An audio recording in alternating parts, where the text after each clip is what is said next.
Chest pain గుండెకి సంబంధించిందా కాదో తెలుసుకోవాలంటే ఈ చిన్న 30 సెకండ్ల వీడియో జాగ్రత్తగా చూడండి.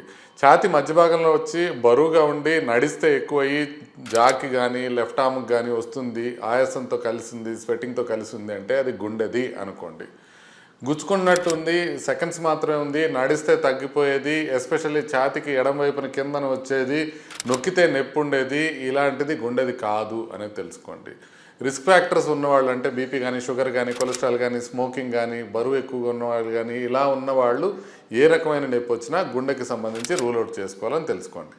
ఇప్పుడు కొంచెం డీటెయిల్ చూద్దాం ఈ 30 సెకండ్స్ తర్వాత. మెయిన్ గుండెకి సంబంధించింది ఛాతీకి మధ్యలో వస్తుంది, ఎడమవైపు కాదు, మధ్యలో వస్తుంది. అదేవిధంగా అది నడిస్తే ఎక్కువ అవుతుంది. ఇంకొకటి ఏంటంటే గుండెకి సంబంధించిన నొప్పి ఎలా వస్తుందంటే బరువుగా కానీ, పట్టుకున్నట్టు కానీ, లేకపోతే స్క్వీజ్ చేసినట్టు కానీ, మంటగా కానీ వస్తుంది. అంతేగాని గుచ్చుకుంటున్నట్టు రాదు. అది ఒకటి డిఫరెన్స్. ఇంకోటి నడిస్తే తగ్గిపోతుంది అనుకోండి, అది గుండెకి కాదు. ఇలా నిప్పుల కింద ఒక చోట గుచ్చుకుంటున్నట్టు ఉందనుకోండి, అది గుండెది కాదు.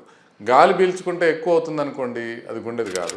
నొక్కి చూస్తే నొప్పి ఉందనుకోండి, అది గుండెది కాదు. ఇటు ఇటు కదిలితే నొప్పి ఎక్కువ అవుతుంది అనుకోండి, అది గుండెది కాదు.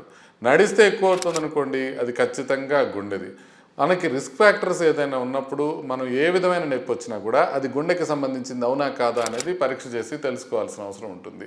యూజువల్గా ఇదేంటంటే ఈ నొప్పి మనం రెగ్యులర్గా ప్రతి సంవత్సరం చెక్ చేసుకుంటూ ఆ చెక్ చేసుకున్న తర్వాత మనకి నొప్పి వచ్చినప్పుడు ఎలా తీసుకోవాలి అనేది ప్రతి ఒక్కళ్ళు కూడా ఎకో టీఎంటీ అనే 2 టెస్టులు, బీపీ, షుగరు, కొలెస్ట్రాల్ ఈ ఇంతవరకు మనం చెక్ చేసుకుంటే సరిపోతుంది సంవత్సరానికి ఒక్కసారి. ఇవి చూసుకుంటే మనకి గుండె జబ్బు వచ్చే అవకాశం ఉందా లేదో తెలుస్తుంది. ఆ తర్వాత నొప్పి ఏ రకంగా చూడాలి అని అంతే.